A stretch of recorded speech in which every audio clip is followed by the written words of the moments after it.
gear seekers, I'm Nick. Today is another SFF day.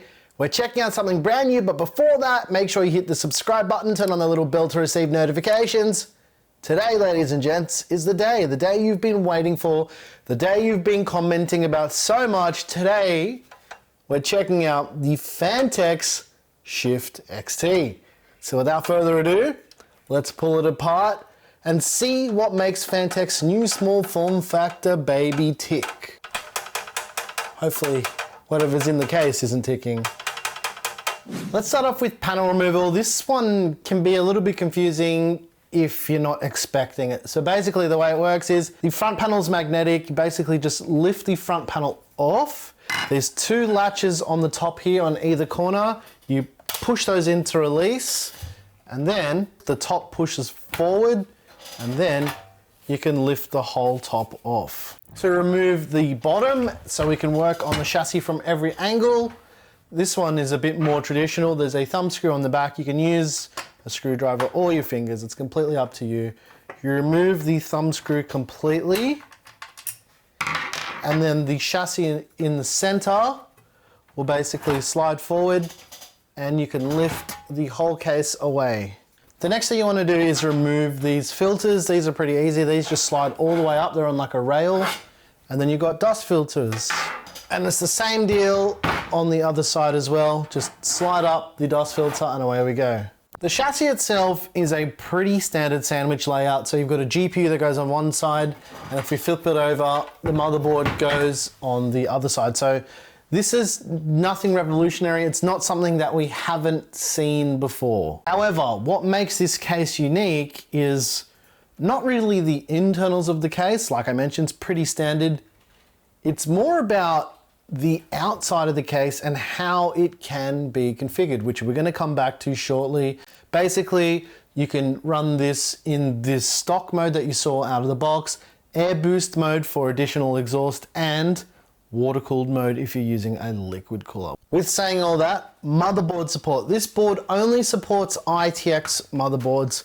I'll just give you a quick demonstration. This is probably going to be the board that we use. ITX support. The standoffs actually hold the board in place as well, so if you're building upright like the way that we usually build, then your board's not going to fall out. You can see that it's held into place already without any screws. So as mentioned, if you're looking at air cooling in this case, you're looking at a maximum cooler height of 72 millimeters, but with these new Z690 ITX boards and all of these newer boards, the keep out zones just keep shrinking. So air cooling could in fact be a problem with something like this. So just take that into account as well. In terms of power supply support, this will support up to SFX and SFXL power supplies. So this is probably the power supply we're going to be using in the build as well, just for reference. This is the Phanteks Revolt SFX 750 watt. More than enough juice for a case this size. There's also the included power cable, which plugs into your power supply and feeds through to the power connector on the back of the case. Pretty standard small form factor stuff here. The Shift XT also has a pre-installed PCIe Gen 4 riser cable. This is slightly different to other riser cables you'll see. They've got dual cables on the riser cable itself, and this is to help with better signaling. I think I mentioned in the last SFX video that usually on this side of the riser you'll be able to tell because it's more of a ribbon layout, but the way that they've kind of made it consistent is by doubling up all the cables for throughput. You've got your USB 3.2 front panel connector, USB Type-C front panel header. You've got a 3-pin addressable RGB connector for the motherboard pass-through. You've also got an additional connector for an RGB strip. You've also got another RGB connector for stuff like the cooler and the pump top and that stuff that uses this type of connector. There's also a power switch connector, and last but not least, a SATA power connector, so you can basically power all the lighting and stuff in the case as well. Front panel connectivity on the Shift is actually pretty cool. So the center part underneath the logo is the power button. Then you can slide this panel up and it reveals a USB Type-C port, a USB Type-A port, and the buttons to control the lighting for this front panel area here, which resembles the pump top on the Phanteks coolers, which we'll probably be using in this. And the reason why this area is so large as well is if you're using the case in the different modes that are supported, you will still get that aesthetic front panel. For SSD and hard disk support, you've got a single 2.5-inch SSD mount on the bottom, which can be removed. Basically the same as all other Phanteks cases. Basically you just push, pop it out, and then the bracket lifts up. As mentioned, the case has 3 modes. To use 2 of the 3 modes with fans installed on the top, we actually need to lift the top bracket away, and this is on a hinge. So the way this works is there's 2 screws on the top of the case, one on the left, one on the right, and once you loosen up those 2 screws, the bracket then lifts up and over. Then your fans and radiator can be mounted to this bracket. The bracket can also be removed. It's pretty simple. Just lift it up, slide it, and then away we go. This top bracket actually has a few tricks up its sleeve. So for an air-cooled setup, you can do 2 120s or 2 140mm fans. If you're wanting to do a liquid-cooled setup with an AIO, you can only do a 240mm AIO as the max. So I actually think for air cooling with 2 140s, this could be very, very interesting. But we're not going to be covering that in this video because I don't have an appropriate cooler right now. I'm going to get one. We're going to do an air-cooled build with this because I actually want to compare this at a later date. But yeah, I just thought I would mention that if you really wanted to do air-cooled, 2 140s will work in this case. The Shift XT will support a 3-slot GPU up to 324mm long. Those numbers don't really mean anything unless we do the STRIX test. Here we go. What I noticed before filming this bit is I think 324 is really pushing it considering this GPU isn't 324. The reason as well is you need to remove these rear brackets, which we're not going to do right now, but I'll just give you an example without plugging the GPU in. If we do fit it in, the best way to do it is to kind of have it above the riser and then just drop it in like that. You will need to have that top bracket completely removed to install a GPU. It's just the easiest way, and that's the way they've really got around having a hole at the front of the case to feed it through, because if you can just remove the whole top, you're good to go. So yeah, the STRIX GPU does fit. As far as it having 324mm clearance, I don't think it's quite there. Also, again, there's a few millimeters in here where this isn't actually fed in properly, so it's probably that, let's be honest. Also, while we're on the topic of the GPU in here, I know someone's going to ask this, but no, you will not be able to install any fans underneath the GPU. It's just not possible, and for a case like this, not really viable for airflow, considering when you have the panel installed on the side of the case, you're getting fresh air straight in through the side, so it just wouldn't make a lot of sense. You'll notice in the accessory kit, there's these 2 random black plastic brackets. Now, these actually assist in changing the case to different heights. So the smaller one is for the air boost mode, and the taller one is for the mode for using a liquid cooler in the top of the case. I'm going to show you how this works right now so you can get an understanding of how these 2 modes work. Because I'm going to be using this in the liquid cooled mode, I'm going to use the larger bracket. So this will also apply if you're using air boost mode as well. You'll notice there's a bunch of rails on the case here that help it slide in and whatnot. What you want to do is you want to get this bracket. What you'll notice is the bracket has little receivers on each end, and basically just slide them onto the bracket into place like that. Included with the case are some additional screws, and what you'll want to do then is screw the bracket into the case. There's pre-threaded holes for this, so you don't have to do anything particularly interesting to get this to work, but put those 2 screws in. On the opposite end of the panel, you will notice that there are these screws here, and there's different offsets on this side of the rail. Because we're going to be using this in the highest possible configuration, we're going to move the screw from here to here. So I've already loosened these up with a screwdriver just to make this part of the video a bit easier for me. So I can undo them with my fingers, and then it's installed in the top position, and then you'll want to do this for the other side as well. It works the exact same way as the top panel was before. Basically, you just lower it into place. It'll line up with the brackets on the back. Then, because we've moved these screws, you want to lock these back into place, put that magnetic panel back on the front. You've got the case fully configured in that additional mode. The way to do this also applies to the air boost mode, as I previously discussed. There's a set of dust filters that come with the case as well. Now these cannot be magnetic because the case is aluminium, so it's not going to stick, so it's got double-sided tape. Now with the thermal testing, I will be installing these dust filters, but also be aware that we might not be able to do non-filter testing because of the way this is. That's basically everything you need to know about the Phanteks Shift XT. But let's do our usual thing. Let's do a build and test all the thermals, and then I'll let you know what I think about the Phanteks Evolve Shift XT. Let's jump in.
Alrighty ladies and gents, I hope you enjoyed the build in the Phanteks Shift XT. Let's take a look at the thermals with this system.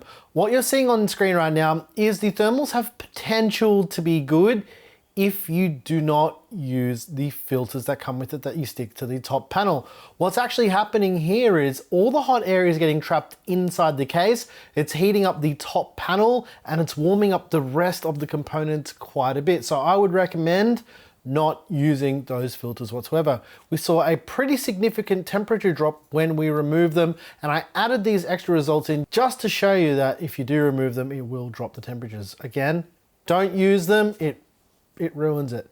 You don't need them. I pulled them out. I didn't think they would impede it that much, but yeah, it's really, really bad. So other than that, with the thermals and these in, I think the thermals are acceptable, but take these out. The other thing I want to talk about while we're talking about the thermals and removing those bits of the filters or whatever, you can see it leaves all the double-sided tape as residue as well. So you'll have to clean that up. But yeah, I just thought I'd show you that as well. As with our other small form factor content, I thought I'd do a quick size comparison between the Dan Case A4 H2O, the Cooler Master NR200, and obviously the Shift XT. So let's take a little bit of a look at that right now. In this water-cooled mode for the Shift XT, it's actually not as big as you think it is, especially when comparing it to the Dan Case. Obviously, it is bigger, but not much. Obviously, this is also smaller than the NR200. To be honest, for the size of this case, I think Phanteks has done a pretty good job with this overall. This case has been sitting here for such a long time, and the box has been sitting here, and I always thought to myself, that's a pretty small box considering what I've seen on paper about this case, yeah. As usual, we don't have heaps of cases here on site for me to compare them to, but these other two cases I obviously have here. We like to film these on a nice even plane so we don't warp the perspective whatsoever as well, just to give you guys a good indication of these three cases together. Okay, let's chat about the parts. The CPU is one that we've used for all of our small form factor builds lately. It's the Intel Core i7-12700K. We also put it on a board that we've used for all of our small form factor content lately. It's the Asus ROG Strix Z690i gaming Wi-Fi. Again, this is a cooler we've used for most of our small form factor content lately. It's the Phanteks Glacier One 240 MP. However, I did use the Phanteks T30 fans on this, and I'm going to come back to why I did it this way a little bit later. For memory, we use 16 gigs of crucial DDR5 at 4800 megatransfers. The GPU again is one that we've been using for all of this testing and all these videos lately. It's the Asus ROG Strix RTX 3080 12 gig OC. And as for the rest of the parts, I'll put a PC part picker list down below in the description. You can check out that list to see what everything is if I missed anything. Okay, what about the Shift XT? In terms of building in the XT, this is one of the easiest small form factor cases to build in. In fact, I'm going to say it, it's easier than the H4 H2O if you can figure out how to get into the case. To be honest, I didn't read the manual. I thought it'd just be pretty easy, pop off some panels, but you have to remove that front panel to get in. That can be confusing if you don't check the manual, so check the manual. I love that you've got options for 3 different types of internal layouts. Well, realistically, you're changing the outer shell, but it's nice that you can have a super compact machine. Then if you want to air cool and add some extra fans, you can make it slightly bigger, and then again, slightly bigger again. Does that make sense? Slightly bigger again, whatever. There's also a few other things that I noticed after building with this as well.